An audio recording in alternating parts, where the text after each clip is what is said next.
আসসালামু আলাইকুম বন্ধুরা, আশা করি সকলেই ভালো আছেন। উবাই ইবনে খলফ, যিনি ছিলেন মক্কার মুশরিকদের মধ্যে ইসলামের জঘন্যতম দুশমন, হিজরতের পূর্বে সে নবী করিম সাল্লাল্লাহু আলাইহি সাল্লামকে বলতো, আমি একটি ঘোড়া পালতেছি এবং উহাকে অনেক খাওয়াইতেছি, উহার উপর আরোহণ করে আমি তোমাকে হত্যা করব। হুজুর সাল্লাল্লাহু আলাইহি সাল্লাম একবার তাকে বলেছিলেন, ইনশাআল্লাহ আমি তোমাকে কতল করব। ওহুদের যুদ্ধে সে হুজুর সাল্লাল্লাহু আলাইহি সাল্লামকে তুসতেছিলেন আর বলতেছিলেন, আজ যদি তিনি বেঁচে যান তবে আমার আর রক্ষা নাই। অতএব হামলা করার উদ্দেশ্যে সে হুজুর সাল্লাল্লাহু আলাইহি সাল্লামের কাছে গেলেন। সাহাবায়ে কেরাম মহানবী সাল্লাল্লাহু আলাইহি সাল্লামকে বললেন, দূর হইতেই তাকে শেষ করিয়া দিবেন। কিন্তু হুজুর সাল্লাল্লাহু আলাইহি সাল্লাম বললেন, তাহাকে আসতে দাও। সে যখন নিকটবর্তী হলো, হুজুর সাল্লাল্লাহু আলাইহি সাল্লাম এক সাহাবীর হাত থেকে একটি বর্ষ নিয়ে তার উপর নিক্ষেপ করলেন, যা তার গাড়ে গিয়ে আঘাত করল এবং গাড়ের উপর সামান্য আছরের ন্যায় ক্ষত হলো।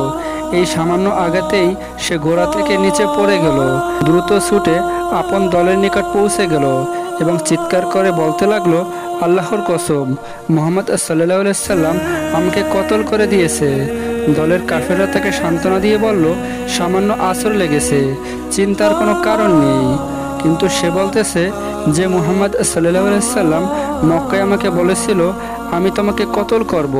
খোদার কসম, মুহাম্মদ যদি আমার উপর থুতু নিক্ষেপ করতেন তবু আমি মরে যেতাম। কথিত আছে তার চিৎকারের আওয়াজ ষাঁড়ের চিৎকারের মতো হয়ে গিয়েছিল। আবু সুফিয়ান, যিনি এই যুদ্ধে কাফেরদের পক্ষে বড় ভূমিকা পালন করেছিলেন, তিনি তাহাকে লজ্জা দিয়ে বললেন, এই সামান্য একটি আছরে এমন চিৎকার কেন করিতেছ? সে বলল, তুমি কি জানো এই আঘাত কি করেছেন? ইহা মুহাম্মাদের আঘাত।